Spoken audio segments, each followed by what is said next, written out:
We can do that.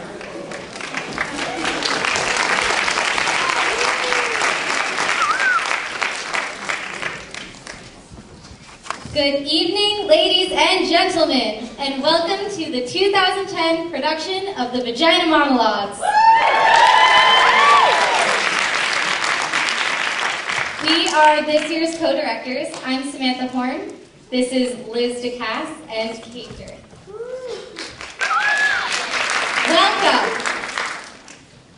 Every year, the production is a bit different from the previous years.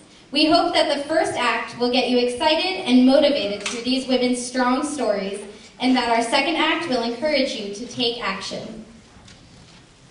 Now, you may have noticed that in the lobby there are a number of tables with various information, including the White Ribbon Campaign, Rape Crisis Center, Vox, Voices for Planned Parenthood, Women's Health Project of AIDS Project Worcester, and information about the Democratic Republic of Congo from Clark's chapter of Students Taking Action Now, Darfur. The Democratic Republic of Congo is the featured location for this year's Spotlight piece, so please be sure to check out what these amazing local activists have been up to. And with that, we want to make a quick special remark regarding the proceeds from all of our shows. Each year, what normally happens is 10% of all of the Vagina Monologues performances around the world go to the Global V-Day organization, which is going to the Congo. And then each performance the cast gets to decide where equally between 3 organizations where the proceeds go. In the past, Clark has donated to Abby's House, Daybreak, Rape Crisis Center, places that support our mission and our message of stopping violence against women and girls. This year, our organizations are Owlcat Consulting, Women's Health Project, and then the last 30% this year is actually going to the V-Day Haiti Rescue Fund in Port-au-Prince. Our cast was just especially moved by the tragedy that occurred in Haiti last month. So 30% of our proceeds tonight, last night, and from tomorrow will go right to Haiti. We just wanted to make a special remark about the V-Day Haiti Rescue Fund because at this critical time, we just cannot forget about the women and girls in Haiti. They suffer some of the worst poverty and gender-based violence in the entire world. Also, a quick note on a very special part of this year's production. You will notice in your program that there's a special presentation just after the intermission. We'll introduce them formally later in the evening, but we wish to remind you that after the intermission, you should promptly return to your seats for their performance as well as the beginning of Act 2. Thank you. If you must leave during the performance, please be really careful on those doors in the back. They do tend to slam. Also, please take a moment to silence your cell phones, and please keep flash photography to an absolute minimum.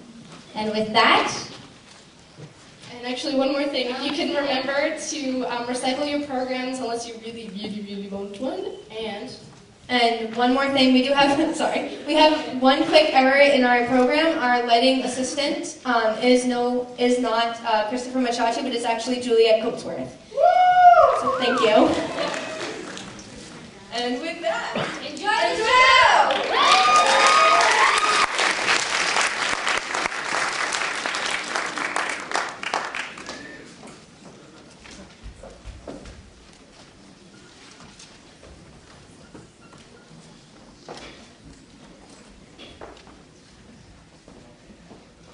I bet you're worried.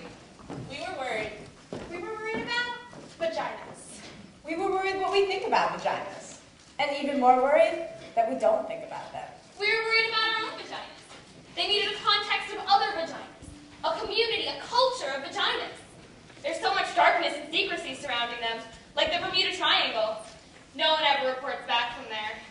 In the first place, it's not so easy to even find your vagina. Women go weeks, months, years even without looking at it.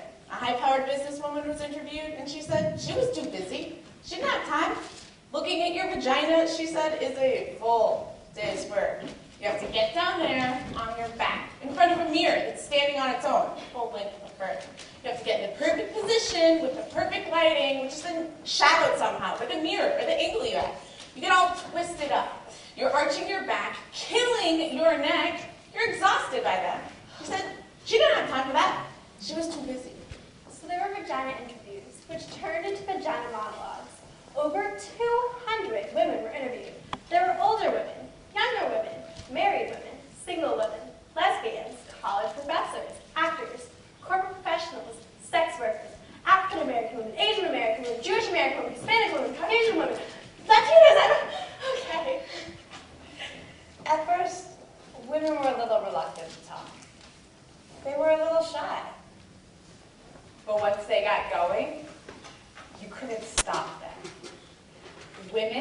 secretly love to talk about their vaginas.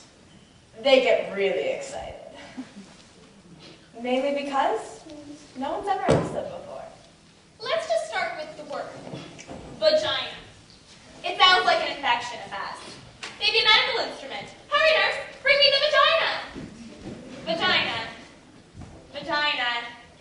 No matter how many times you say it, it never sounds like a word that you want to say. It's a totally ridiculous, completely unsexy word. If you use it during sex, trying to be politically correct, darling, won't you stroke my vagina? You killed the act right there. We were worried about vaginas, what we call them and what we don't call them. In Great Neck, New York, they call it a pussycat. Girl once told me her mother used to remind her, don't wear underwear on your pajamas, darling. You need to air out your pussycat. In Westchester, they call it a pookie. In New Jersey, a twat. There's a patterbox, a poochie, a poopy, a peepee, a poonani, a poopoo, a pal, and a peesh. Toady, Dee-Dee, Nishi, and Monkey Box. Cooter, Coochie Snorcher, Wabe, Gladys Siegelman. VA, Wee Wee, Horse Spot, and Nappy Dugout. There's a Mongo, a Mookie, a Fanny Bone, a Mushmallow, and a Pajama. There's a ghoulie, a tamale, a pastible, a tortita, and a connie. The Grind, Beef Curtain, Lady Business, the JJ, and the Promised Land. A Mimi in Miami. A Split Condition Philadelphia. And a shmendy in the Bronx. We were worried about vaginas.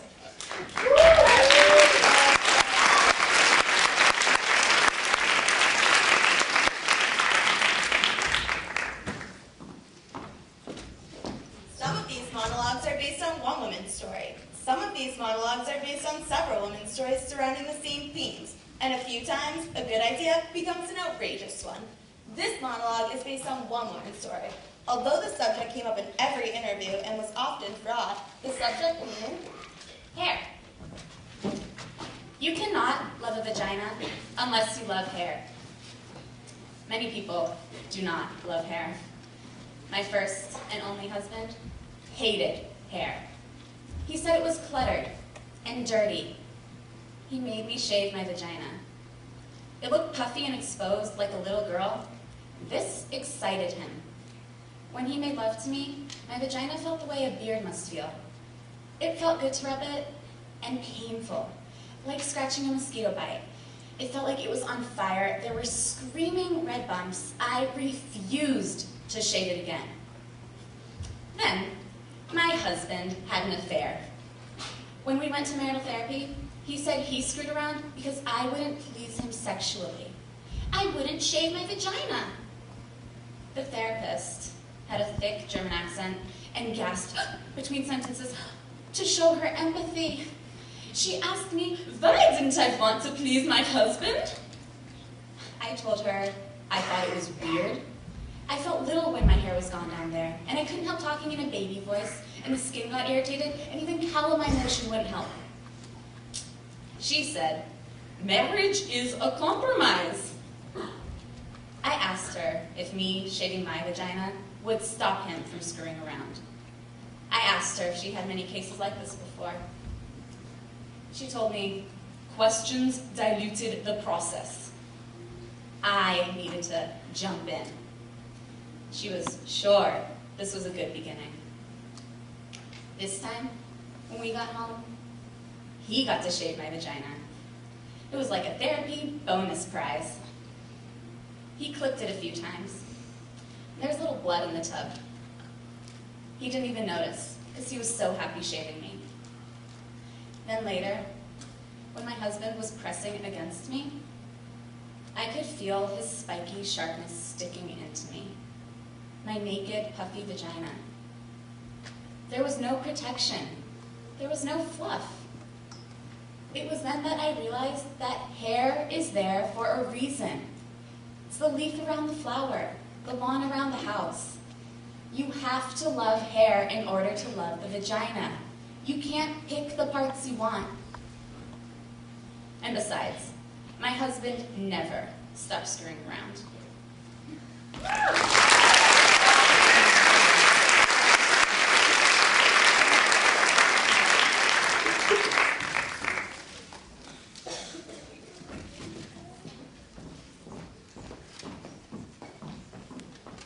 All of the women were asked the following questions. If your vagina got dressed, What would it wear?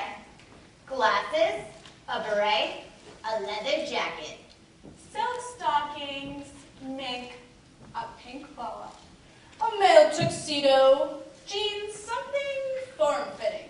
emeralds, an evening gown, sequins, Armani only, A tutu, see-through black underwear. A taffeta ball gown.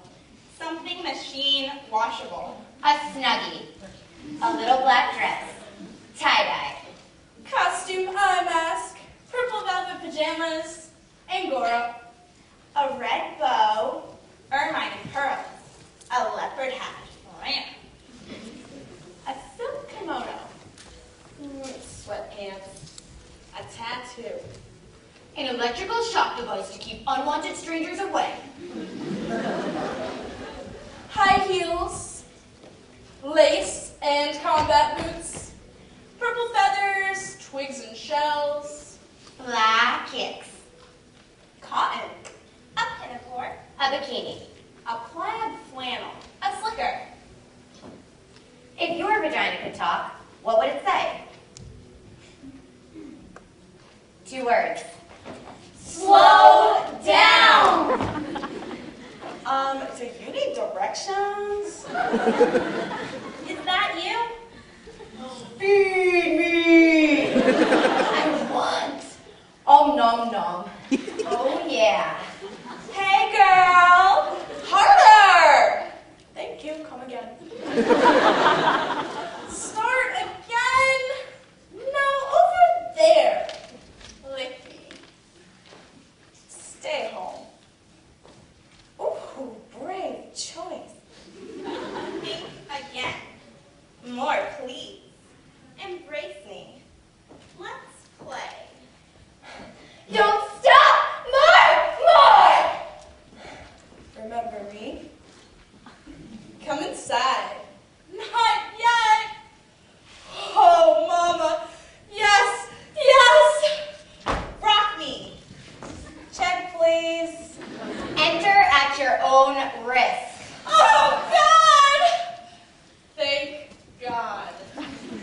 I'm here. Let's go. Let's go. Find me. Thank you. Bonjour. Too hard. Don't give up. Where's Brian? Oh, that's better. Yes! There! There!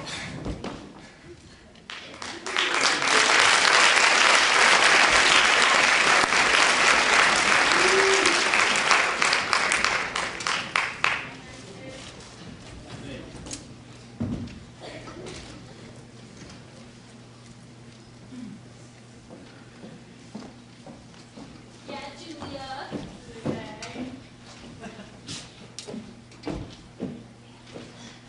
A group of women between the ages of 65 and 75 were interviewed. These interviews were the most poignant, possibly because many of these women had never had a vagina interview before.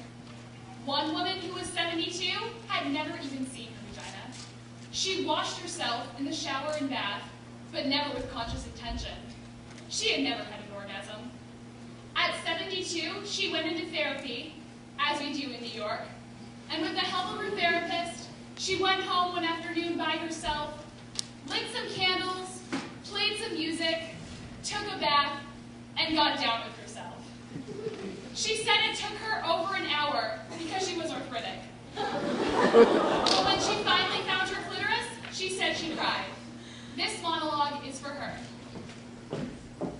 Down there? I haven't been down there since 1953.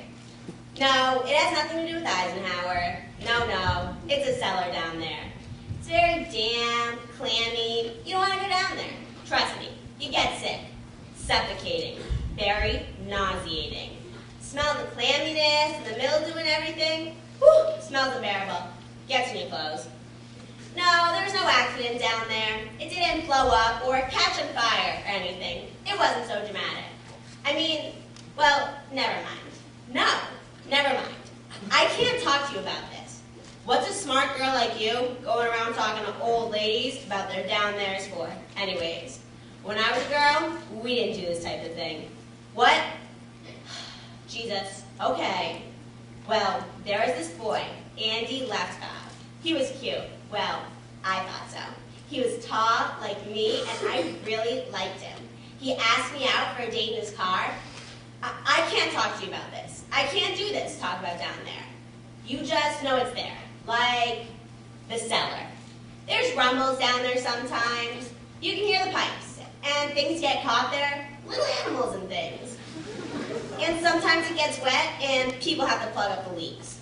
Otherwise, the door stays closed. You forget about it. I mean, it's part of the house, but you don't see it or think about it.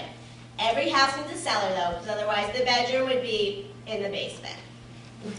Oh, Andy Leftkoff, right. Andy was very good looking. He was a catch. That's what we called it in my day. We were in his car, a new white Chevy Bel Air. I remember thinking my legs were too long for the seat. I have long legs. They were smushed up against the dashboard. I was looking at my big kneecaps when he just leaned over and kissed me in the surprisingly take me by control like they do in the movies sort of way. Well, I got excited, so excited. I couldn't control it. It was like this force of passion, this river of life, just flooded out of me, right through my panties, right onto the car seat of his new white Chevy Bel Air.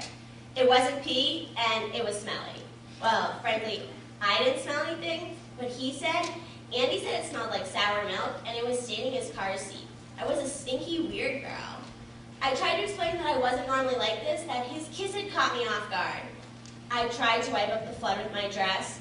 It was a new yellow primrose dress, and it looked so ugly with the flood on it.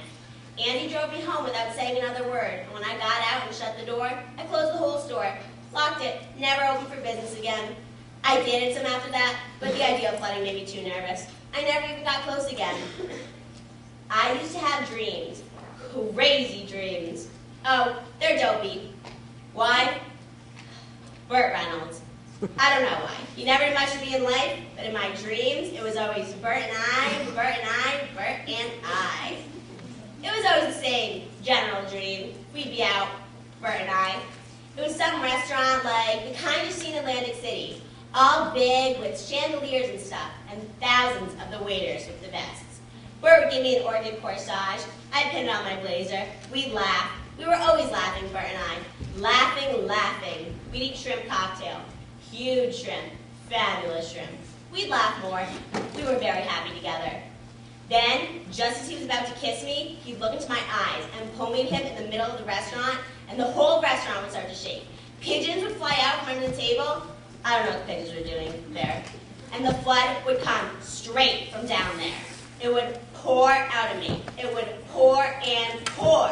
There would be fish in it and little boats, and the whole restaurant would fill with my flood. And Burt would be standing there, waist deep in it, looking horribly disappointed in me, horrified that I'd done it again, as his friends swam by, Dean Martin and the like, in their tuxedos and evening gowns. I don't have those dreams anymore. Not since they took out just about everything connected with down there. Moved out the tube, the uterus, the whole works. The doctor thought he was being funny. He told me, if you don't use it, you'll lose it. But really, I found out it was cancer. Who needs it anyways? Highly overrated. I've done other things. I love the dog shows. I sell antiques. You ask me what it would wear? What kind of question is that? What would it wear? It would wear a big sign. Closed due to flooding. What would it say? I told you. It's not like that. It's not like a person who speaks. It's stopping a thing that talked a long time ago. It's a place you don't go. It's closed up under the house. It's down there. You happy? You got it out of me. You got an old lady to talk about her down there. You feel better now? You know, you're the first person I ever told about this, and I feel a little better now.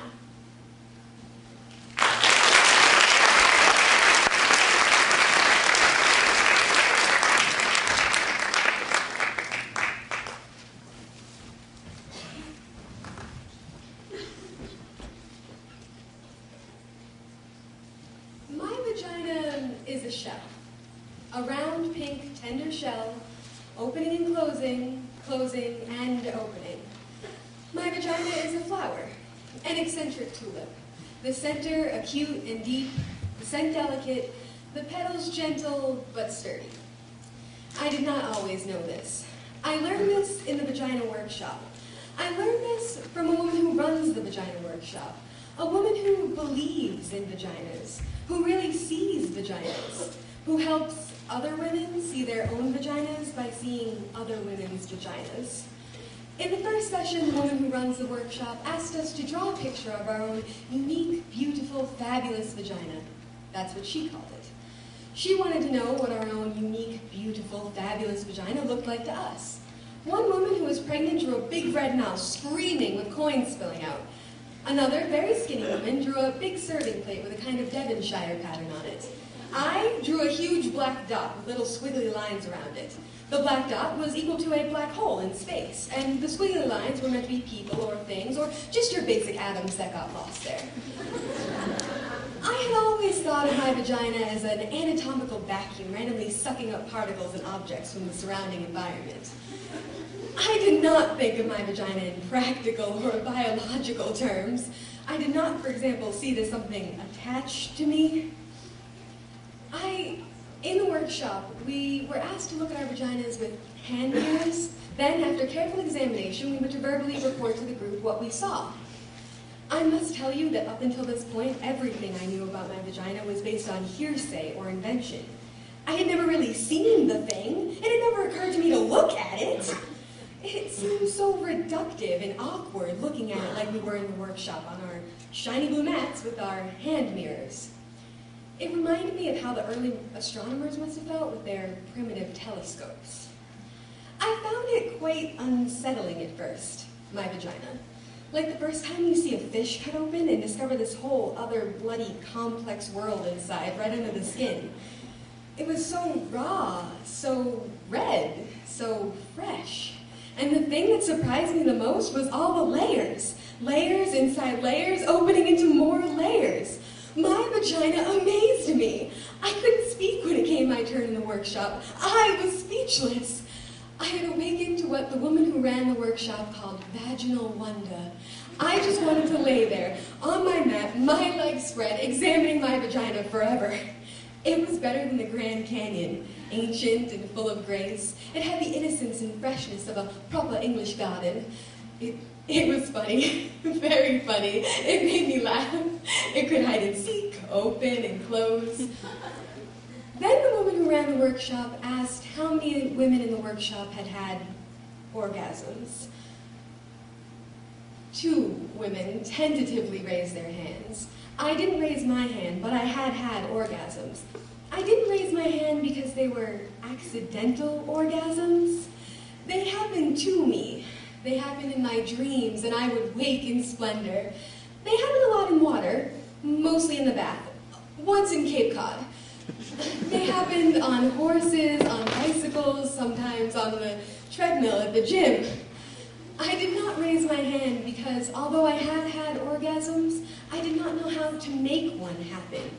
I thought it was a mystical, magical thing. I didn't want to interfere. It felt wrong getting involved, contrived, manipulative. It felt Hollywood. The surprise would be gone, and the mystery. The problem, of course, was that the surprise had been gone for 2 years. I hadn't had a magical, accidental orgasm in a long time, and I was frantic. That's why I was in the vagina workshop. And then the moment had arrived that I both dreaded and longed for. The woman who ran the workshop asked us to take out our hand mirrors again to see if we could locate our clitoris.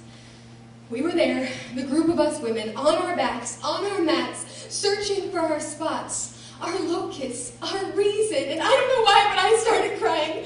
Maybe it was sheer embarrassment. Maybe it was knowing that I had to give up the fantasy, the enormous, life-consuming fantasy that someone or something was going to do this for me, the fantasy that someone was coming to lead my life, to choose direction, to give me orgasms.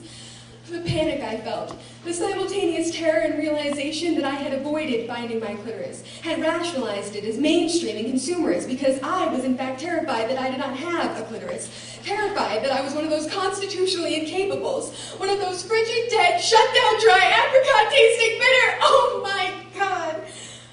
I lay there with my mirror, reaching with my fingers, and all I could think about was the time when I was 10 and I lost my gold ring with the emeralds in a lake.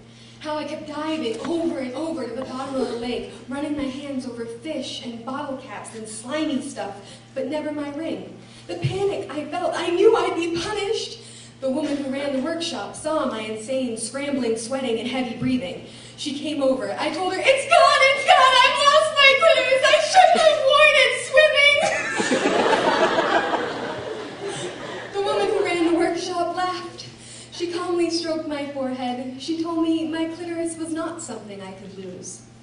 It was me, she said, the essence of me. It was both the doorbell to my house and the house itself. I didn't have to find it. I had to be it. Be it? Be my clitoris. Be my clitoris. I lay back and closed my eyes. I put the mirror down. I watched myself floating above myself. I watched as I slowly began to approach myself and re-enter. I felt like an astronaut re-entering the surface of the earth. It was very quiet, this re-entry, quiet and gentle. I bounced and landed, landed and bounced. I came into my own muscles and blood and cells, and then I slid into my vagina. It was suddenly easy, and I fit. I was all warm and pulsing and ready and young and alive. And then, without looking, with my eyes still closed, I put my finger on what had suddenly become me. There was a little quivering at first, which urged me to stay.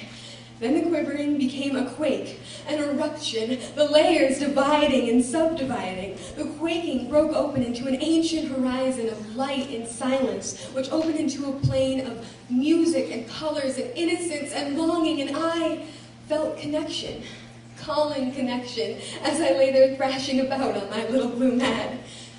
My vagina is a shell, a tulip, and a destiny. I am arriving as I am beginning to leave. My vagina, me.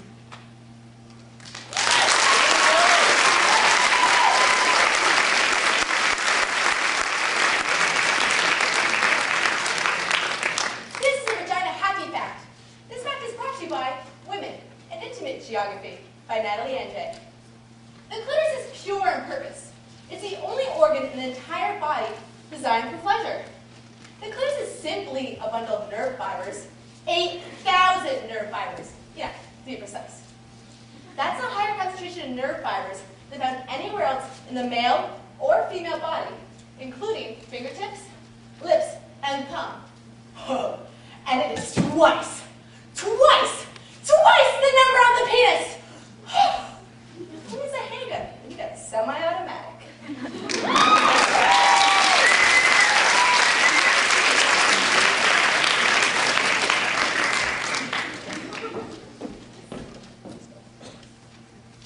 This monologue is based on an interview with a woman who had a good experience with a man.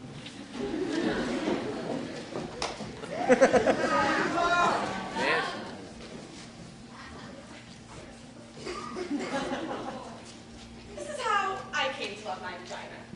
It's embarrassing because it's not politically correct. I mean, I know it should have happened in a bath. Salt grains from the Dead Sea. And you playing me, loving my woman self. I know the story. Vaginas are beautiful. Our hatred is only the self-hatred of the, and patriarchal hatred of the society.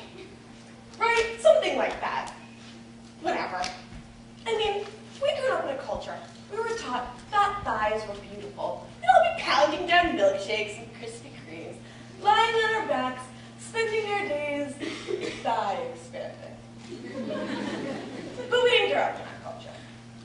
hated my thighs, and I hated my vagina even more. Thought it was incredibly ugly. I was one of those women who had looked at it, and from that moment on, I wished I had it. It made me sick. I pitied anyone who had to go down there. In order to survive, I began to pretend that there was something else between my legs. I imagined furniture, cozy futons with light cotton comforters, little velvet settees, leopard rugs, or pretty things, silk handkerchiefs, folded pot holders, or place settings. I grew so accustomed to this that I lost all memory of having a vagina. When a man was inside me, I pictured him inside a mink-lined muffler or a Chinese bowl. Then I met Bob. Bob was the most ordinary man I had ever met. He was thin and tall and nondescript and wore tan khaki clothes. Bob had no interest in sexy lingerie. In the summer, he spent time in the shade. He didn't share his inner feelings. He didn't have any problems or issues and wasn't even an alcoholic. He wasn't particularly funny or articulate or mysterious. He wasn't mean or unavailable. He wasn't self-involved or charismatic. He didn't drive fast. I didn't particularly like Bob. I would have missed him altogether if he hadn't picked up my change that I dropped on the deli floor. When he handed me back my quarters and pennies, his hand accidentally touched mine. Something happened. I went to bed with him. That's when the miracle occurred. Turned out, Bob loved vaginas. He was a connoisseur. He loved the way they felt, the way they tasted, the way they smelled. But most importantly, he loved the way they looked. He had to look at them. The first time we had sex, he told me he had to see me. I'm right here, I said. No, you, he said. I have to see you. Turn on the light, I said, thinking he was a weirdo and freaking out in the dark. He turned the light on. Then he said, okay, I'm ready. Ready to see you. Right here, I waved at him. Right here. Then he began to undress me. What are you doing, Bob? I need to see you, he said. No need, I said, just do it. I need to see what you look like, he said. But you've seen a regular couch before, I said. Bob continued. He would not stop. I wanted to throw up and die. This is awfully intimate, I said. Can't you just do it? No, he said. It's who you are. I need to look. I held my breath. He looked and looked. He got all breathy, and his face changed. He didn't look so ordinary anymore. He looked like a hungry beast. You're so beautiful, he said. You're elegant and deep and innocent and wild. You saw that there, I said. It was as if he had read my palm. I saw that, he said, and more. Much, much more. He stayed looking for almost an hour, as if he were studying a map, observing the moon, staring into my eyes. But it was my vagina. In the light, I watched him looking, and he was so genuinely excited, so peaceful and euphoric, that I began to get wet and turned on. I began to see myself the way he saw me. I began to feel beautiful and delicious, like a great painting or a waterfall. Pop wasn't afraid, he wasn't grossed out. I began to swell, began to feel proud, began to love my vagina. And Bob lost himself there. And I was there with him, in my vagina. And we were gone.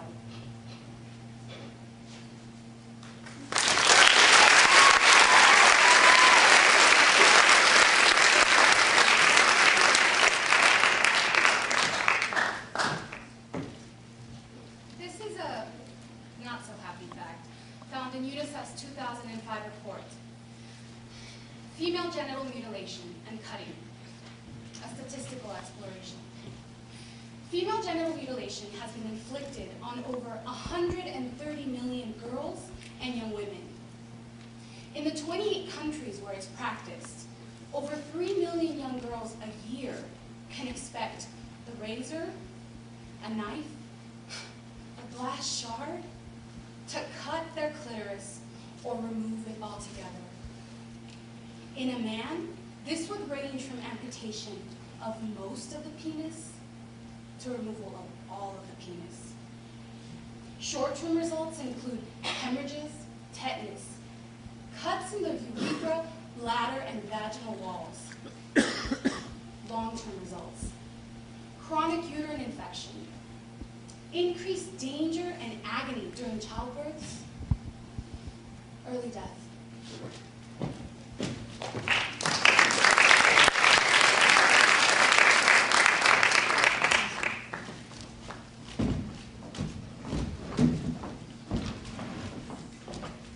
During World War II, the Japanese government kidnapped as many as 50,000 to 200,000 young girls from the surrounding countries and forced them into sexual slavery.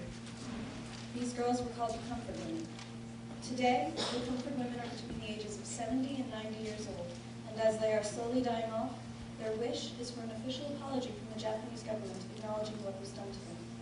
Given the 21st century's escalating armed conflict, the precedent of impunity for wartime sexual violence must not be tolerated. The experiences of the comfort women essentially set the stage for the systematic rape and sexual violence that occurs today in areas of conflict such as Sudan, Congo, and Iraq. Therefore, acknowledging the human rights atrocity committed against the comfort women of World War II is of the utmost importance.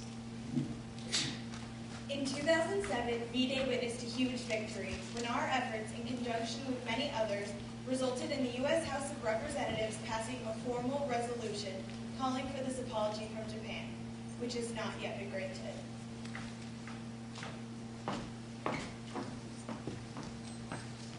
Our stories only exist inside our heads. Inside our ravaged bodies. Inside the time and space of war and emptiness. There is no paper trail. Nothing official on the books. Only conscience. Only this. What we were promised. That I would save my father if I went with them. That I would find a job. That I would serve my country. That they would kill me if I didn't go. That it was better there. What we found. No mountains, no trees, no water. Yellow sand. A desert. A warehouse full of tears. Thousands of worried girls. My braid cut against my will. No time to wear panties. What we were forced to do. Change our names. Wear a one-piece dress with a button that opened easily. 50 Japanese soldiers a day.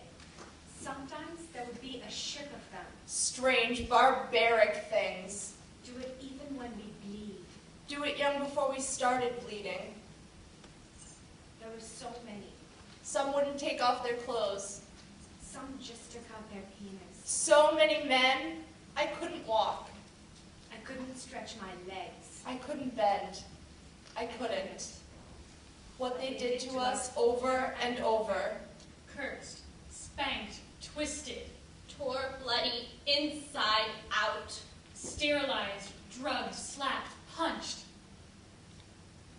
What we saw. A girl drinking chemicals in the bathroom. A girl killed by a bomb. A girl beaten with a rifle over and over. A girl running head first into a wall. A girl's malnourished body dumped in the river to drown. What we weren't allowed to do. Wash ourselves. Move around. Go to the doctor. Use a condom. Run away. Keep my baby. Ask him to stop. What we caught. Malaria. Syphilis. Gonorrhea. Stillbirth. Tuberculosis. Heart disease. Nervous breakdown. Hypochondria. What we were fed. Rice. Miso soup. Turnip pickle. Rice. Miso soup. Turnip pickle. Rice. Rice. Rice. What we became. Ruined.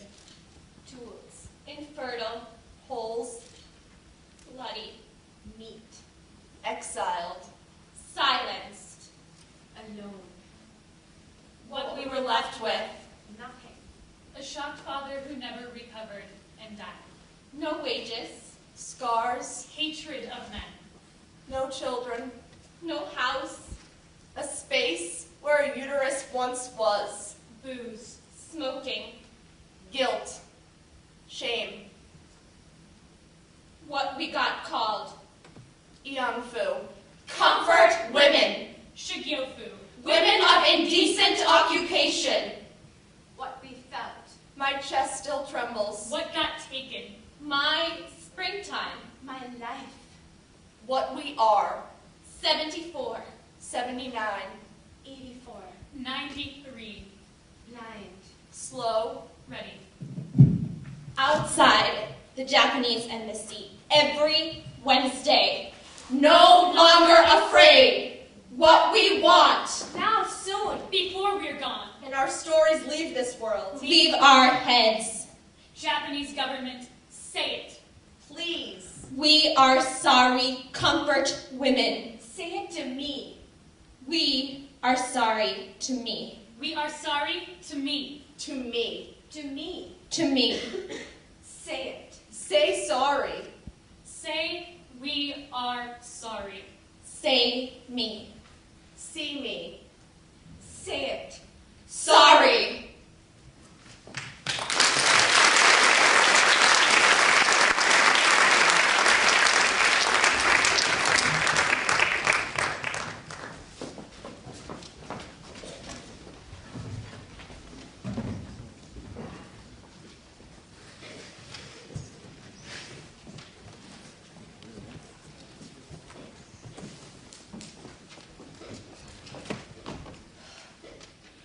My vagina is angry. It is. It's pissed off.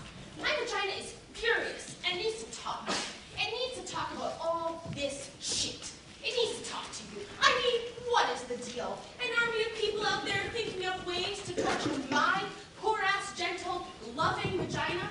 Spending their days constructing psycho products and nasty ideas to undermine my pussy, vagina motherfuckers? All this shit. They're constantly trying to shove up us, clean us up, stuff us up, make it go away. Well, my vagina's not going away. It's pissed off and it's staying right here. Like tampons. What the hell is that? A dry wad of fucking cotton stuffed up there? Why can't they find a way to suddenly lubricate the tampon? The second my vagina sees it, it goes into shock. It closes up. It says, forget it. You've got to prepare the way. That's what foreplay's all about. You've got to convince my vagina, seduce my vagina, engage my vagina's trust.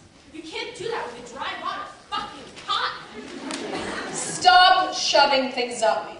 Stop shoving and stop trying to clean it up. My vagina doesn't need to be cleaned up. It smells good already. Don't try to decorate. Don't believe them when he tells you it smells like rose petals when it's supposed to smell like pussy. That's what they're trying to do. Clean it up.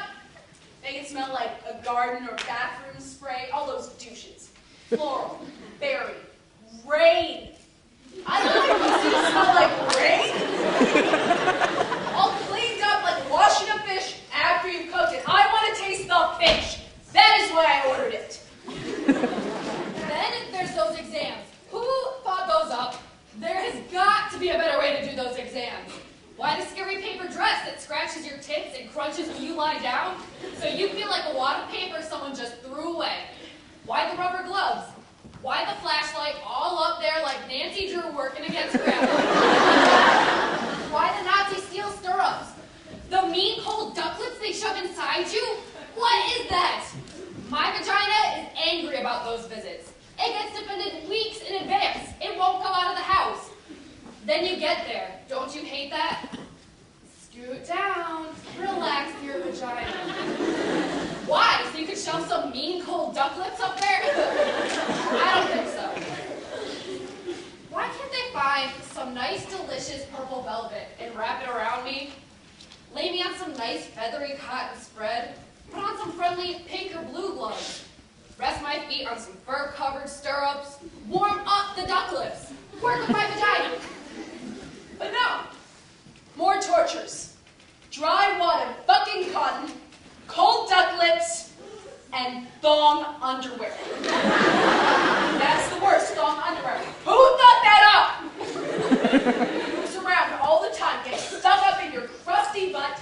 Vaginas need to be loose and wide, not held together. That's why girdles are so bad. We need room to move and spread and talk and talk. Vaginas need comfort. Make something like that. Something to give them pleasure? No, of course not. Hate to see a woman having pleasure, particularly sexual pleasure. I mean, make a nice pair of soft cotton underwear with a French tickler built in. Women would be coming all day long. Coming in the supermarkets, coming on the subway, coming happy vaginas. They wouldn't be able to stand it. Seeing all those energized, not taking shit, hot, happy vaginas. If my vagina could talk, it would talk about itself like me. It would talk about other vaginas. It would do vagina impressions. It would wear Harry Winston diamonds. No clothing, just there all draped in diamonds. My vagina helped release a giant baby. It thought it would be doing more of that. It's not. Now it wants to travel. It doesn't want a lot of company. It wants to read and know things and get out more. It wants to go deeper. It's hungry for depth. It wants sex. It loves sex. It wants kindness. It wants change. It wants silence and freedom and gentle kisses and warm liquids and deep touch. It wants chocolate. It wants to scream. It wants to stop being angry. It wants to come. It wants to want. It wants. My vagina. My vagina. Well, it wants everything.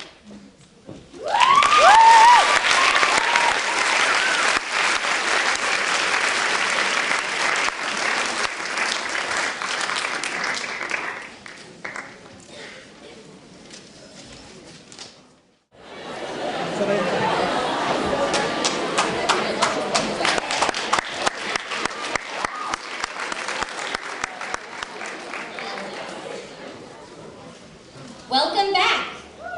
As mentioned at the beginning of Act 1, we have a special presentation for you.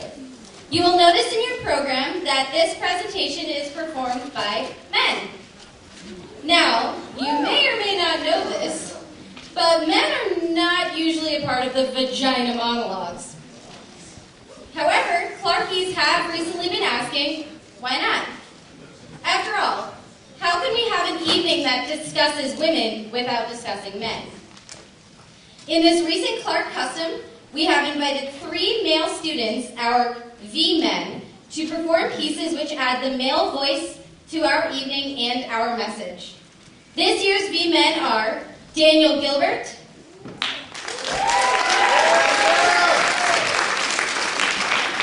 Calvin Choi, and Student Council Vice President Billy Adams.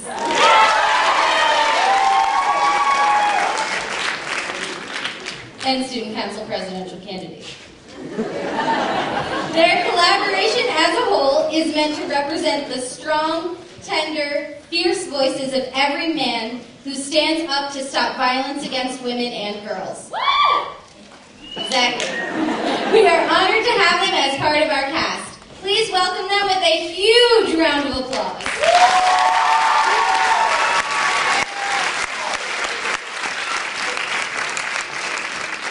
This past week, Clarkies have been taking a stand to end violence against women. Now, in its 19th year, the White Ribbon Campaign is a global initiative for men to show their support and solidarity to ending violence against the sexes. As an activist for reproductive freedom, and as someone who is committing himself to ending violence against all people, I have always felt that these struggles are not exclusive to just men or women. Everyone has a responsibility to protect our sisters' rights. For me, participating in the Vagina Monologues and V-Week means standing up for my mother, my sisters, my niece, and my friends. It's time that each and every one of us takes a stand to end violence against women.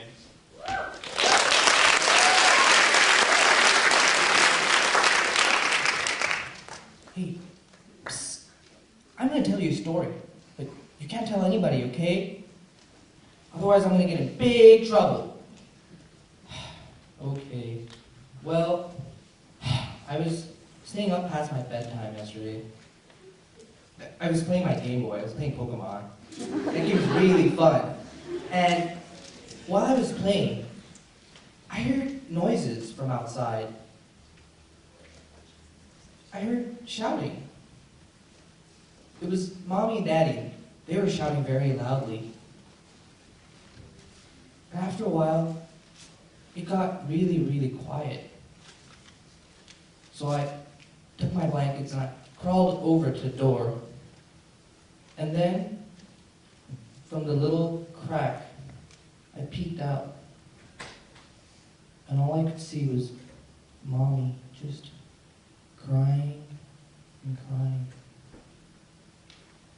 As a society, we adamantly oppose any efforts to talk openly about domestic and spousal violence. We justify this by saying that it's their problem. It's their issue, that we shouldn't be butting our noses into their business. But as one legal advocate recently told me, had that event occurred in a barroom, the perpetrator would have been charged with assault. So why should it be any different if it takes place in the privacy of somebody's home? When I saw Mommy in the morning, she had lots of boo-boos. She had boo-boos on her arm, she had boo-boos on her legs, and she even had boo-boos on her beautiful face. And I asked her, Mommy, do your boo-boos hurt? Because my boo-boos hurt when I have them. She said, no, baby, they don't hurt. But the emotional damage is far worse than the physical pain that one suffers from events like this. Because the wounds will mend. And the scars will heal. But the emotional damage can end up haunting somebody for the rest of their lives. And that's why men who have been raised in abusive households are twice as more likely than their counterparts who have not to commit violence against their partners once they've grown up. But Daddy loves Mommy. Daddy loves Mommy a lot. And that's why they're married. And if Daddy didn't love Mommy, then they would get a divorce. And they're still married. So I'm sure that Daddy still loves Mommy. There is absolutely no way to justify treating anybody like that, much less the person that you are supposed to love more than anybody else in this world. And that's why I'm here today. That's why we're here today. That's why you're here today. And that's why I'm asking you to take a stand with me. With me. Right here, right now.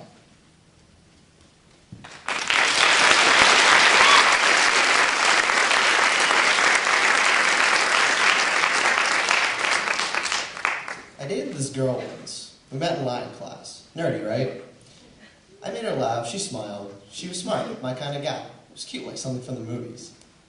But being the naive 15-year-old that I was, I didn't anticipate what was about to happen to me. We dated for 3 long, trying years, ending in one hell of a breakup. And during this relationship, I was abused. Not physically, but emotionally and mentally. It took me a long time to realize it, But looking back, there was one reoccurring event that should have stuck out to me. Every Saturday, I would split the day between my girlfriend and my friends. My girlfriend would get the morning and early afternoon. My friends would get the evening. Every week, for 3 years, I would drop my girlfriend off at her house, go over to my friends, and try to have a good time. I use the word try very, very loosely. For whenever I was over there, I was required, not asked, required to be on the phone with her for 2/3 of the time. According to her, any less meant I didn't care about her, and I didn't love her. During our relationship, I was manipulated into feeling sorry for myself, alienating my friends, and relinquishing my right to choose. And although I knew that dating violence wasn't restricted to male-on-female abuse, I just didn't think it would ever happen to me. I mean, how often do you hear about men being abused? But that's just it. You don't. Men don't talk about it. According to men, being abused is unmasculine. Well, if that's the case, I'd rather be less of a man than pretend that this never happened to me. This woman caused me to lose all of my hope and confidence. I buried myself in my work. I barely ate, and I would not leave my room voluntarily. I never thought I was going to be able to trust a woman again without first questioning or doubting her motives. But then things changed. My current girlfriend of 10 months has restored my hope and faith in women. She trusts me, listens to me, loves me, and cares for me in ways that nobody has ever done before. There was this one time, this seemingly minuscule event, that proved to me that I wasn't dreaming, that this was real. I'm a big lover of music. My girlfriend knew this. So when I went to visit her in San Francisco on my birthday of all days, she surprised me with a pair of tickets to see a performance in honor of Miles Davis. The concert was beyond phenomenal, but that wasn't the best part of the evening.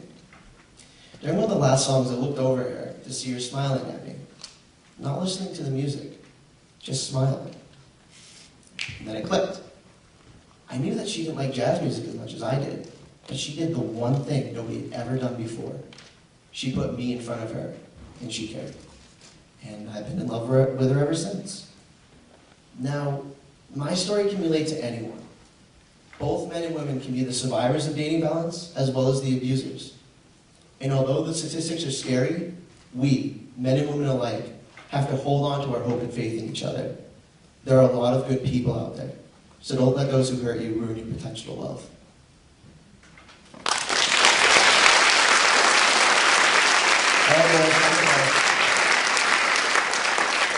So, we heard the ladies talking about different words for vagina, and if they could, what the vaginas would wear and say. So we thought we'd join in on the fun. Calvin, Billy, what are some of our favorite words for penis? Schlong. Fred Seagal. Doodle. The Night Brigade.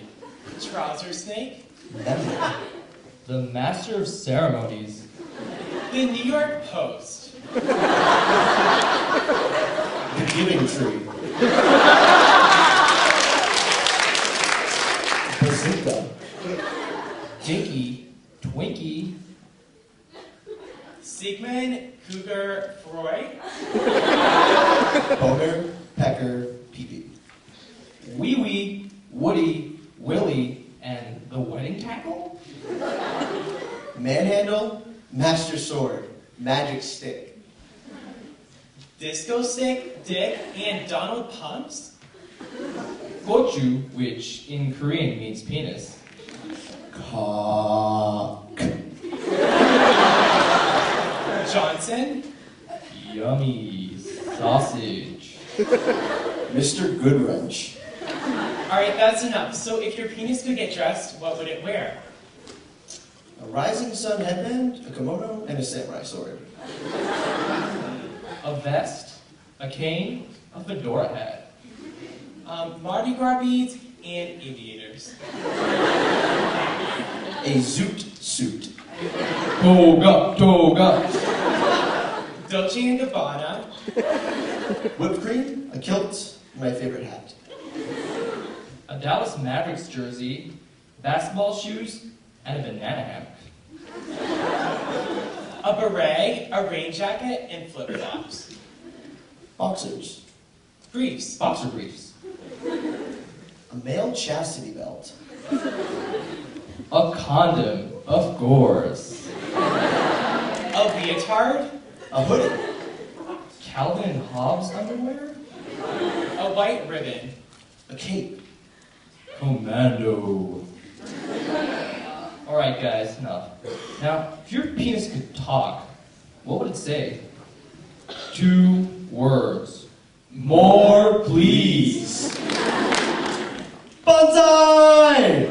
Excuse me, ma'am, but I would like permission to enter your vagina. Fire the torpedoes. Do I have clearance to land? And where's Brian?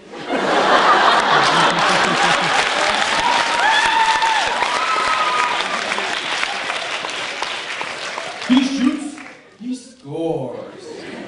Dude, give it a rest. Unleash the beast. It's dark in here. Can I have a light? Why are you stopping? Chill out, I got this. Bang. I got it from my papa. Wash me. Bend the hatches and secure the cockpit. Chugga chugga choo choo. Time for Operation Infiltration. And boom goes the dynamite. Keep going. That's better. Yes. There.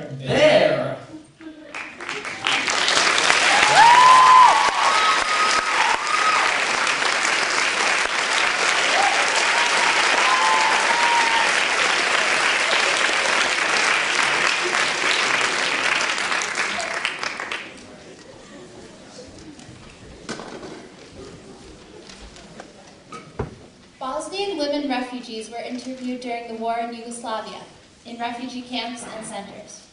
20 to 70,000 women were raped in the middle of Europe as a systematic tactic of war.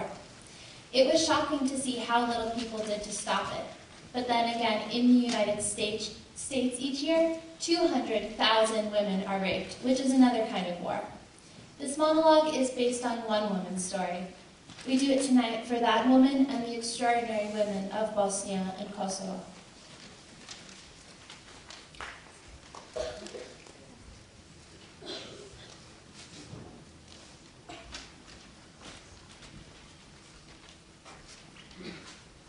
My vagina was green.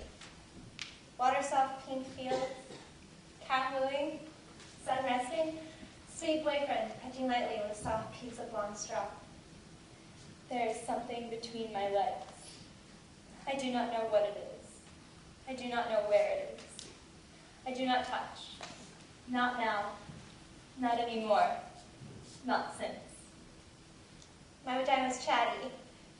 Can't wait. So much saying. Words talking. Can't quit trying. Can't quit saying. Oh yes. Oh yes. Not since I dreamed there's a dead animal sewn in down there with thick, black fishing line. And the bad dead animal smell cannot be removed. And its throat is slit and it bleeds through all my summer dresses. My vagina singing all girl songs. All gold bell ringing songs. All wild autumn field songs. Vagina song. Vagina home songs. Not since the soldiers put a long, thick rifle inside me. So cold the steel rod canceling my heart. Don't know whether they're going to fire it or shove it through my spinning brain. 6 of them. Monstrous doctors with black masks shoving bottles up me too. There were sticks in the end of a broom. My vagina's swimming river water. Clean silly water over sun-baked stones, over stone clit stones, over and over. Not since I heard the skin tear and made lemon screeching sounds. Not since a piece of my vagina came off in my hand, a part of the lip. Now one side of the lip is completely gone. My vagina. Alive, wet, water village. My vagina. My hometown. Not since they took turns for 7 days, smelling like feces and smoked meat. They left their dirty sperm inside me. I became a river of poison and pus, and all the crops died, and the fish. My vagina. Alive, wet, water village. They invaded it. butchered it, and burned it down. I do not touch now. Do not visit. I live someplace else now. I don't know where that is.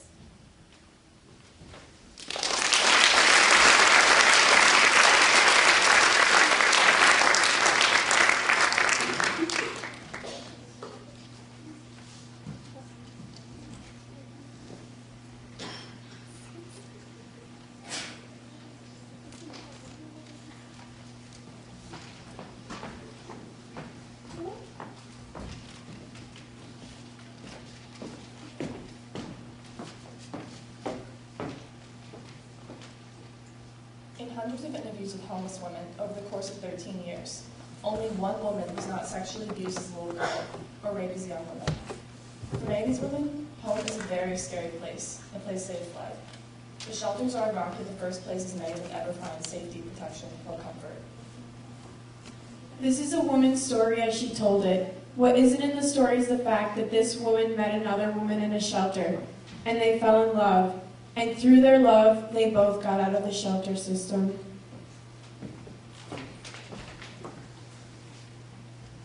Memory, December 1965, 5 years old. My mama tells me in a scary, loud, life-threatening voice, "Stop scratching my coochie snorcher." I've become terrified I scratched it off down there. I do not touch myself again, even in the bath. I am afraid of the water, getting in and filling me up so I explode. I put Band-Aids over my coochie to cover the hole, but they fall off in the water. I imagine a stopper, a bathtub plug up there to prevent things from entering me. I sleep with 3 pairs of Happy Heart Patty cotton underpants underneath my snap-up pajamas. I still want to touch myself sometimes, but I don't. Memory, 7 years old. Edgar Montaigne, who is 10, gets angry at me and punches me with all his might between my legs. It feels like he breaks my entire self. I limp home. I can't pee. My mama asks me what's wrong with my coochie snorcher, and when I tell her what Edgar did to me, she yells at me and tells me never to let anyone touch me down there again. I try to explain that he didn't touch it, Mama. He punched it. Memory, 9 years old. I play on the bed, bouncing and falling, and impale my coochie snorcher on the bedpost. I make high-pitched screaming noises that come straight from my coochie snorcher's mouth. I get taken to the hospital and they sew it up down there from where it's come apart. Memory, 10 years old. I'm at my father's house and he's having a party upstairs. Everyone's drinking. I'm playing alone in the basement and I'm trying on my new cotton wrapper on underpants that my father's girlfriend gave me. Suddenly, my father's best friend, this big man Alfred, comes up from behind and pulls my new underpants down and shoves his big, hard penis into my coochie snorcher. I scream. I kick. I try to fight him off before he gets it in. My father's there then and he has a gun and there's a loud, horrible noise and then there's blood all over Alfred and me, lots of blood. I'm sure my coochie snorcher is finally falling out. Alfred is paralytical and my mama doesn't let me see my father for 7 years. Memory, 13 years old. My coochie snorcher is a very bad place. A place of pain, nastiness, punching, invasion, and blood. It's a sop for mishaps. It's a bad luck zone. I imagine a freeway between my legs, and I am traveling, going far away from here. Memory, 16 years old. There's this gorgeous 24-year-old woman in my neighborhood, and I catch myself staring at her all the time. And one day she invites me into her car, and she asks me if I like to kiss boys. And I tell her, no, I do not like that. And then she says she wants to show me something. And she leans over and kisses me so softly on the lips with her lips. And then she puts her tongue in my mouth. Wow. She invites me over to her house and she tells me to relax, to feel it, to let our tongues feel it. She asked my mama if I can spend the night, and my mama's delighted that such a beautiful, successful woman has taken an interest in me. I'm scared, but I can't wait. Her apartment's fantastic. She's got it hooked up. It's the 70s, the beads, the fluffy pillows, the mood lights. I decide right there I want to be a secretary just like her when I grow up. Then she makes a vodka for herself, and she asks what I want to drink. Same as she's drinking. She says, I don't think your mama like you drinking vodka. And I said, well, I don't think my mama like me kissing girls either. And the pretty lady makes me a drink. And then she changes into this chocolate satin teddy. She's so beautiful. I always thought bulldoggies were ugly. I say, you look great. She says, so do you. I said, but I only have on this white cotton bra panties. She changes me, slowly, into another satin teddy. It's lavender like the first soft days of spring. The alcohol has gone to my head, and I am loose and ready. I noticed this picture above her bed of a naked black woman with a huge afro as she gently and slowly lays me out on the bed, and just our bodies rubbing makes me come.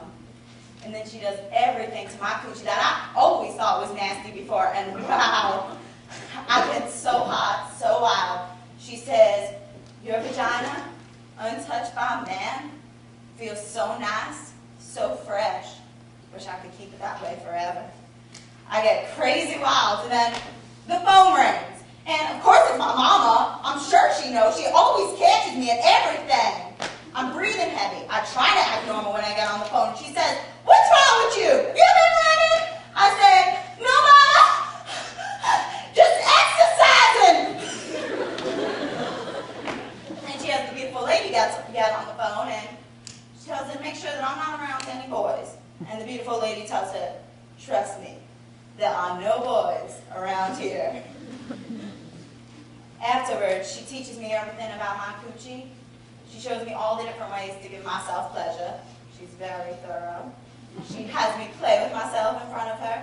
She says that I should always know how to give myself pleasure, so I'll never need to rely on a man. In the morning, I'm worried I'll become a butch because I am so in love with her. She laughs, but I never see her again. I realized later, though, she was my surprising, unexpected, and politically incorrect salvation. She transformed my sorry-ass coochie smoocher and raised it into a kind of heaven.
According to the Amnesty International report, Days of Injustice, the average annual rate of sexual assault and rape among American Indian women is 2.5 times higher than that of all other races.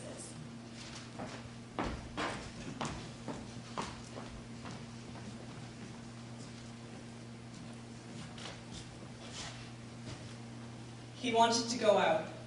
He said to me, "You stay home." I I said I wanted to go out. He said, "You have a baby." I said, "It's our baby." I laid the baby down. Probably feel my tension because he was trembling, the baby. I looked up and he slapped me. My husband. Not a blast that knocks your eyes blue. That came later. It was a smack, a hard, domestic smack. He looked at me. He was smiling. I couldn't believe it. He was smiling. He slapped me again. His dad was vicious to his mother. I saw him smile. What was that? He was the nicest person. He had long black hair. Combing his long hair when we made love, it got loose before. He took me to the dinner, made me go out with his boss. I didn't want to go. He kicked me under the table, told me to look happy, told me to smile. I smiled. He kicked me again, asked me who I was trying to fuck, asked me to stop coming on to everyone. I stopped smiling. He kicked me again. This went on and on. Outside the restaurant, he grabbed me by the hair, pulled me down to the curb. It had been snowing. He buried me in the snow. He pounded me in the gutter. The snow was melting. It was sloppy and mud. My hair felt like it was bleeding. I ran to... He was drinking. I was too. I must have passed out. I woke up in the hospital after 5 brain surgeries. My hair was gone. They shaved it off. I had to relearn to talk and move my arms. It took me 4 months to remember how to cook breakfast. I remember putting the egg in the frying pan next to the bacon. I knew the egg felt right. I just didn't remember to crack it open. Just the egg in the frying pan in its shell. My head was bald. After 18 years, he beat me. In the morning, when he was so nice again, I would braid his long black hair, take my time like I cared so much, and I would do it perfectly crooked. I would make it so the hairs would stand up all crazy-like. Then he'd go forgetting that the bruises on my face were his handprints. He'd walk all cocky in the street, all macho in the road, but his braid would be so crooked.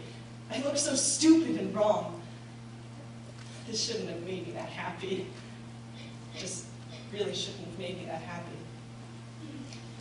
Heard that he was out with a woman making love, and she was fluffing his hair while he was wild on top of her. Came home much later, and his hair was done up all right and tight.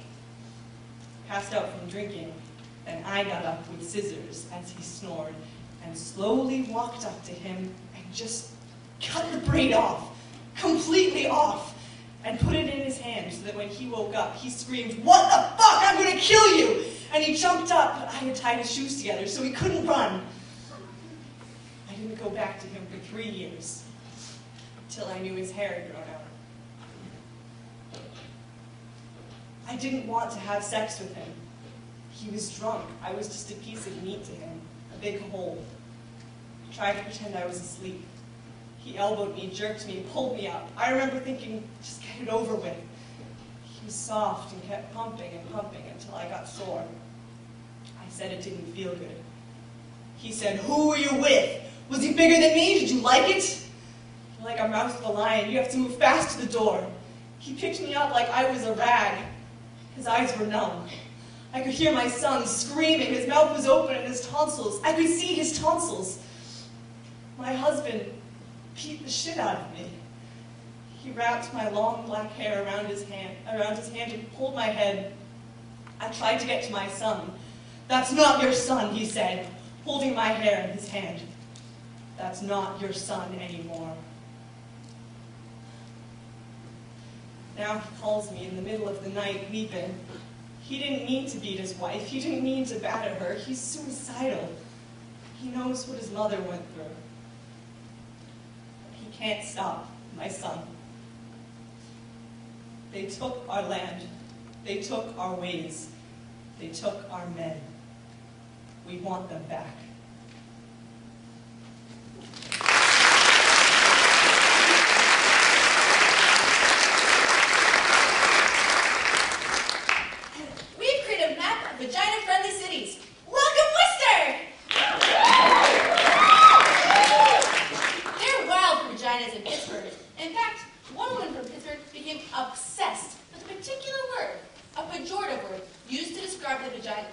It became her mission to reconceive this word.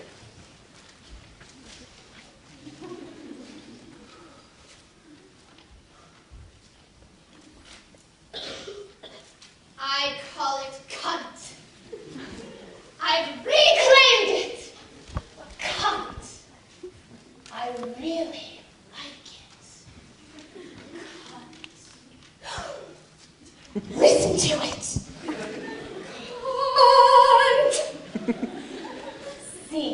C, cavern, cackle, clit, cute, come, closed, inside, then you, that curvy, inviting, shark-skin view, uniform, up, under, urge, up, you, come, and next, now, nexus, none, always depth, always round and uppercase, and that jagged, wicked electrical pulse, and soft and warm and cut. Then T, that sharp, certain, tangy T, texture, take, tantalize, tempt, tender, time. Tell me, cunt, say it. Say it. Yes. Shout it.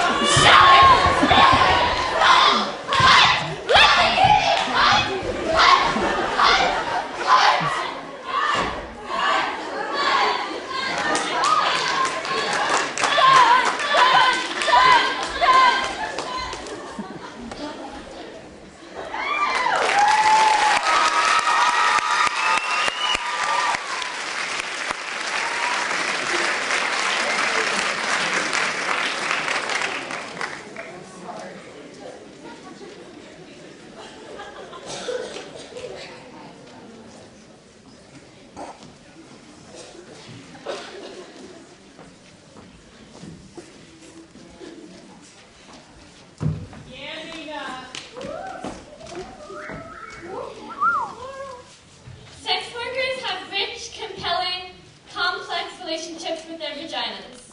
This particular woman blows my mind.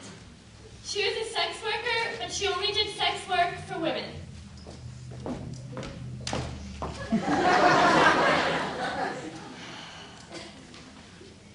I love vaginas. I love women. I don't see them as separate things. Women pay me to dominate them, to excite them, to make them come. I didn't start out like this, no. On the contrary, I started out as a lawyer. But in my late 30s, I became obsessed with making women happy. It began as a mission of sorts, but then I got involved in it, and I got very good at it. Kind of brilliant. It was my art. I started getting paid for it. It was as if I had found my calling. And I wore outrageous outfits when I dominated women. Lace, silk, leather.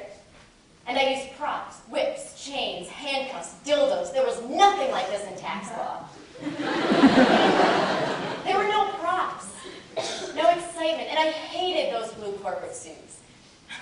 Although, I do wear them from time to time in my new line of work, and they serve quite nicely. There were no props in corporate law. No excitement, no dark, mysterious foreplay, no wetness, no erect nipples, no delicious mouths, but mainly, there was no moaning. Well, not the kind I'm talking about anyway. This is the key I see now. Moaning was the thing that ultimately seduced me and got me obsessed with making women happy. When I was a little girl, I used to see women in movies making love, making strange orgasmic noises, and I used to laugh. I got strangely hysterical. I couldn't believe that big, ungoverned sounds like that came out of women. I longed to moan. I used to practice in front of the mirror with the tape recorder. moaning in various keys and various tones, but always when I played it back, it sounded fake. It was fake. It wasn't rooted in anything sexual, really, only my desire to be sexual. But when I was 10, I had to pee really badly once on a car trip. It went on for almost an hour, and when I finally got to pee in that dirty little gas station, I moaned. I moaned as I peed. Imagine me moaning in a Texaco station in the middle of Louisiana. I realized that moans are connected not with getting what you want right away, but by putting things off. I realize they're best when they come out of this dark, mysterious part of you that's speaking its own language. I realized moans were, in fact, that language. I became a moaner. It made most men anxious. Frankly, it terrified them. I was loud and they couldn't concentrate on what they were doing. They'd lose focus. Then they'd lose everything. We couldn't make love in people's homes. The walls were too thick. I got a reputation in my building and people stared at me with contempt in the elevator. Men thought I was too intense. Some called me insane. I began to feel bad about moaning. I got quiet and polite and made noise into a pillow. I learned to choke back my moan, hold it in like a sneeze. I began getting headaches and stress-related disorders. I was becoming hopeless until I discovered women. I discovered most women loved my moaning. But most importantly, I discovered how deeply excited I got when other women moaned, when I was the cause of other women moaning. I made love to quiet women, and they found this place inside themselves, and they shocked themselves with their moaning. I made love to moaners, and they found a deeper, more penetrating moan. It was a kind of a surgery, kind of a delicate science, finding the right tempo, the exact location, or home of the moan. That's what I call it. Sometimes I found it over a woman's jeans, snuck up on it, quietly disarming the surrounding alarms and moving in. Sometimes I used force, not violent, oppressive force. More like, I'm going to take you someplace, sit back, relax, and enjoy the ride kind of force. Sometimes it was simply mundane. I found the moan before things even got started while we were eating chicken or salad. Just, here it is, real simple, with my fingers like that, all mixed in with the balsamic vinegar. Sometimes I used props. Oh, I love props. Sometimes I made the woman find her own moan in front of me. I waited, stuck it out, until she spread herself. I wasn't fooled by the minor, more obvious moan, no. I pushed her all the way to her power moan. There's the clit moan. The vaginal moan. The combo clit vaginal moan. The almost moan. The right on it moan. The elegant moan. Yes.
The doggy moan.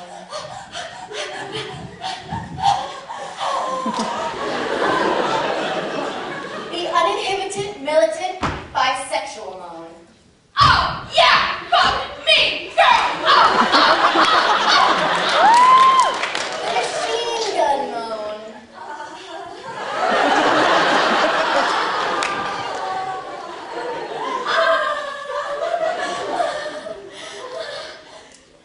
The tortured zen moan.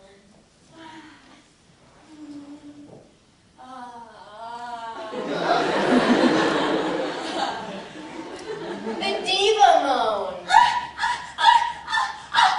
Get me my latte! The Clark moan. I really should be in the AC!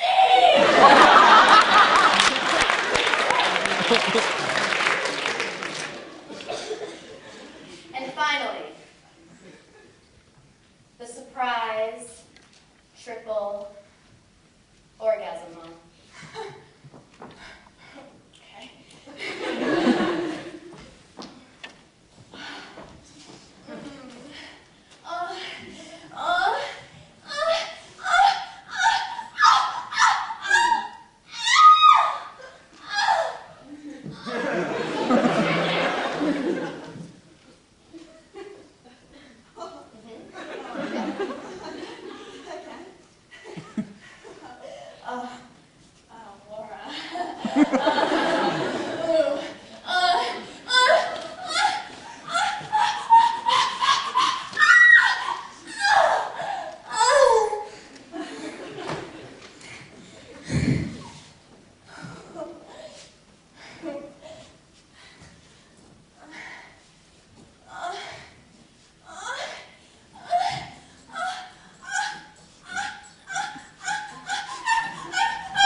This piece was performed for some time without any mention of birth. This was a bizarre omission, but then again, a male journalist recently asked, what's the connection? Our author, Eve Ensler, was present for the birth of her granddaughter. She was in awe of vaginas before that moment. She's in deep worship now. I was there when her vagina opened. We were all there, her mother, her husband, and I, and the nurse from the Ukraine with her whole hand up in her vagina, feeling and turning with her rubber glove as she talked casually to us, like she was turning on a loaded faucet. I was there when the contractions made her crawl on all fours, made unfamiliar moans leak out of her pores, and still there after hours when she just screamed, suddenly wild, her arms striking at the electric air. I was there when her vagina changed from a shy sexual hole to an archaeological tunnel, a sacred vessel, a deep well with a tiny stuck child inside, waiting to be rescued. I saw the colors of her vagina. They changed. Saw the bruised, broken blue, the blistering tomato red, the gray pink, the dark. Saw the blood along the edges like perspiration. Saw the white yellow liquid, the shit, the clots, pushing out all the holes, pushing harder and harder. Saw through the hole, the baby's head, little scratches of black hair just there behind the bone. A hard, round memory as the nurse from the Ukraine kept turning and turning her slippery hand. I was there when each of us, her mother and I, held a leg and spread her wide, pushing with all of our strength against her pushing, and her husband slowly counting 1, 2, 3, telling her to focus, harder. We looked into her then. We couldn't get our eyes out of that place. forget the vagina. All of us. What else would explain our lack of awe, our lack of reverence? I was there when the doctor reached in with Alice in Wonderland spoons, and there as her vagina became a wide operatic mouth, singing with all of its strength. First the little head, then the gray flopping arm, then the fast swimming body, swimming quickly into our weeping arms. I was there later when I just stood and faced her vagina.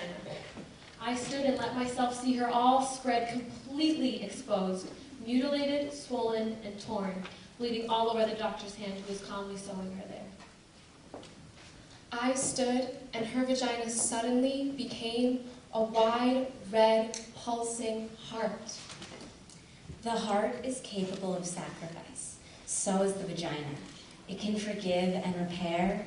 It can change its shape to let us in. It can expand to let us out. So can the vagina.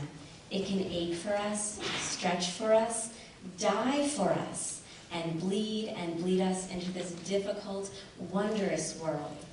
I was there in the room. I remember.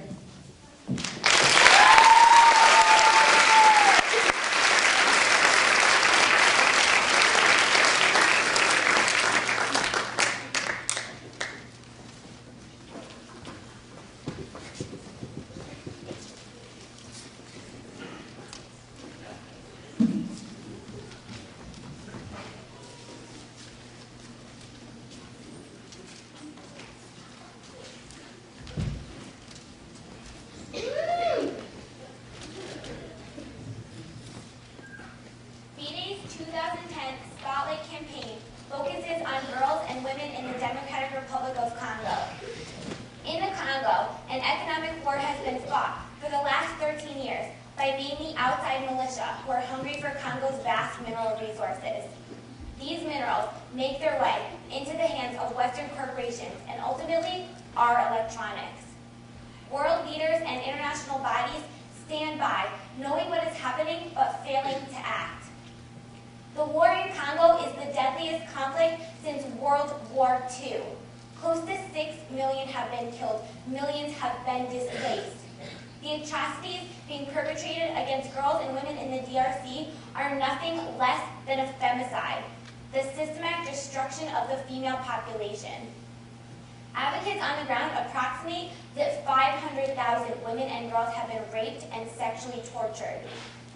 The monologue you are about to hear was written by Eve after one of her many visits to the Congo and has been released this month in her book, I Am an Emotional Creature, The Secret Life of Girls Around the World.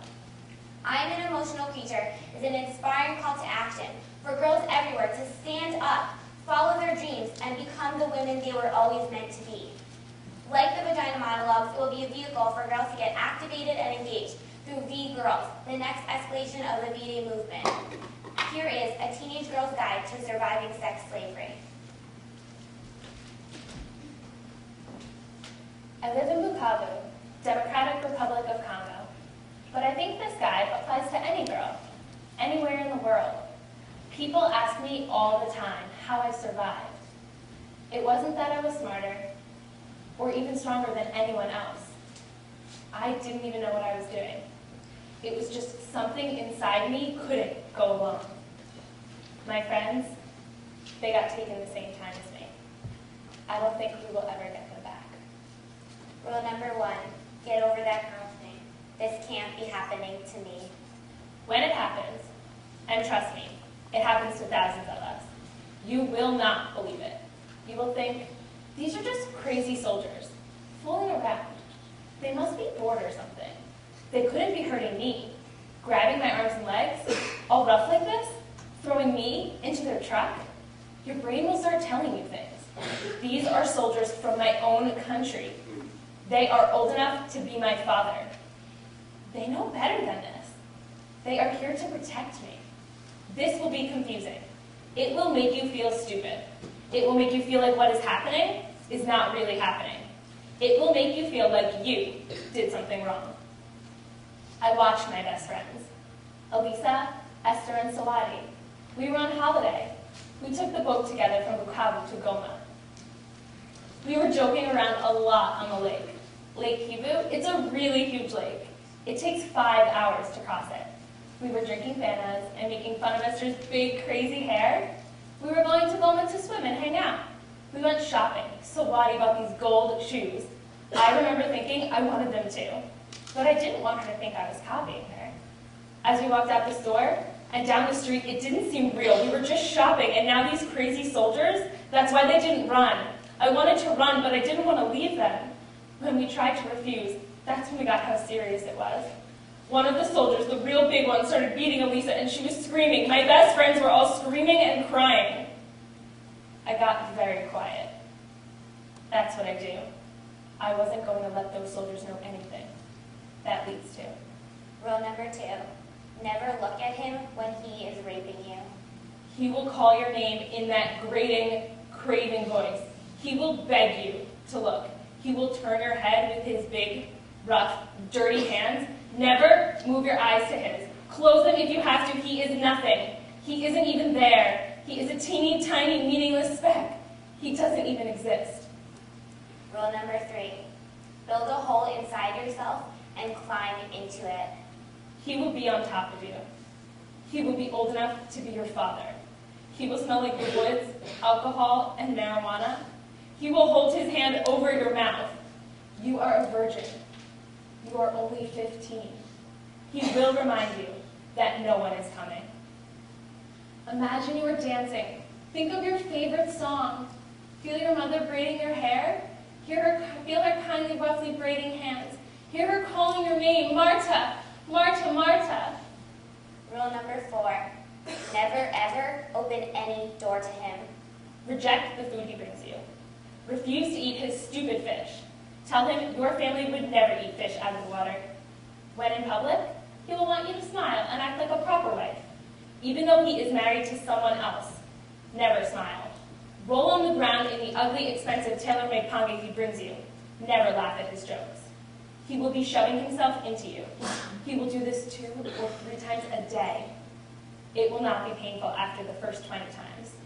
Your insides will no longer belong to you. He will sometimes wear cologne. Beware, the smell will make you sympathetic. Do not give way to it. You will begin to feel something for him. It's natural after 6 months. It is nothing more than habit or accident. It has nothing to do with Claude. By the way, never use his name. Only refer to him as him or you. You move over. You leave me alone. Rule number 5, his sadness is none of your business. Sometimes he will seem so sad.